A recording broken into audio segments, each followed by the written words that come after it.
Mob farms are the best way to get resources from mobs in the game. The plan is simple. Make mobs appear in a controlled way, then take them down to collect loads of loot. This loot is the key to unlocking tons of cool things in the game. In this episode, we're going to build our very own mob farm. To kick things off, we're going back to our quest list. One of the tasks is to observe a cow, but cows only show up in grassy areas. So I made a 5x5 patch of dirt and put a grass seed right in the middle. Now, we just had to wait for a cow to appear. While waiting, I decided to multitask and move on to the next quest, which involves spawning hostile mobs to get some rotten flesh. Then, we'll be rewarded with something called Dreadful Dirt, which spawns more hostiles in dark spaces. As I was checking out the Mob Grinding Utils, I noticed we had one Delightful Dirt in our system. It's the opposite of Dreadful Dirt and spawns passive mobs like cows. We got it a while ago when completing the grass quest, so I swapped out the grass block with the Delightful Dirt, and we can tell it's working because it just spawned a chicken. Then, in anticipation of peaceful mobs spawning in, I built a fence around the dirt, only to find out that it started catching fire. So I grabbed some cobblestone, chiseled it, and made a makeshift enclosure. It will have to do for now until I make it better later. So after that catastrophe of a build, I taught the system how to craft a mob fan and tinted glass from Mob Grinding Utils. The mob fan pushes mobs away, and the tinted glass is a transparent block that will keep the room dark by not allowing light through. Then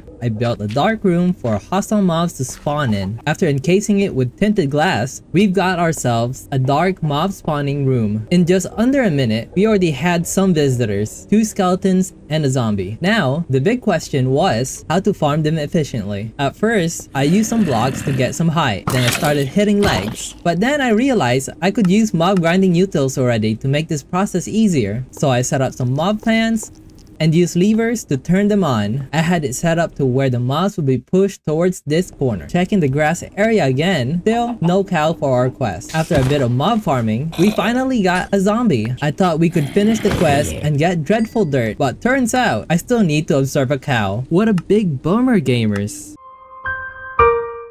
And that's when I realized I could have been using a mob masher to do the killing for me all along. So I got one and planted it in the dark room.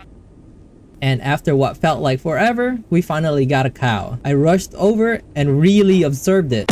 That means we can check off the cow observation quest and the one for spawning hostile mobs, which will reward us with 1 Dreadful Dirt. So I placed that down, and now our mob spawning rate should have increased. Moving on, it's finally time for some serious mob farm upgrades. First, I supercharged the mob masher with 10 sharpness, looting, and beheading upgrades each. That's the max we can have. These upgrades turn it into a mob slaying machine. It can now one-shot any mob, grab their heads, and hopefully give us tons of loot.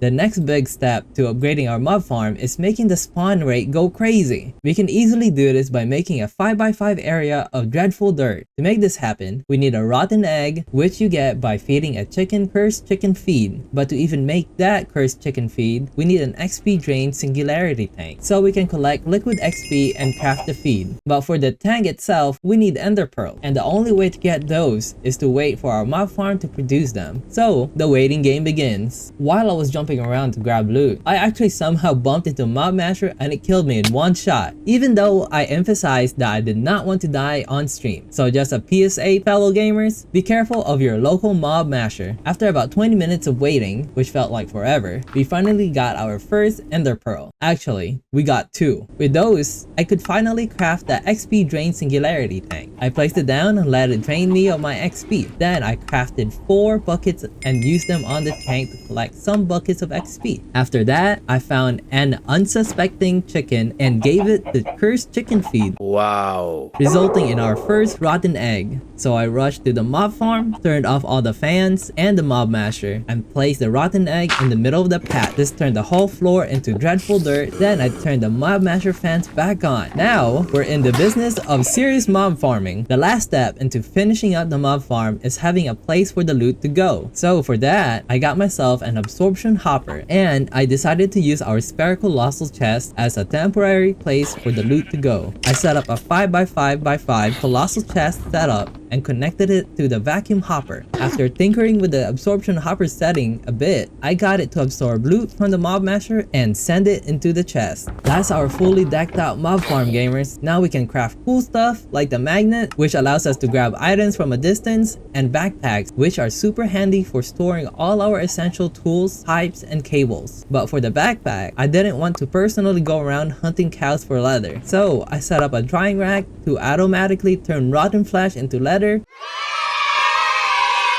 Before we wrap up this episode, I want to take care of a little housekeeping in the base. I know this is a little out of order, but before I even built the mob farm, I was quite eager to get a mechanism energy cube to store our power instead of letting it sit in our generators. To build it, we need the metallurgic infuser from Mechanism. So I set up a few of those machines, expecting a whole bunch of materials from it. So using the infusers, I crafted control circuits, infused alloys, and steel. With these basic materials, we can even build a basic energy cube. But wait, there's more. I've upgraded as far as possible with just the infusers, and now I'm rocking an elite energy cube. It's great as a backup for when our generators run out of juice. That's all for this episode, gamers. If you want to see how I solved the issue of running out of space for our patterns in our small crafting area, click on the next episode.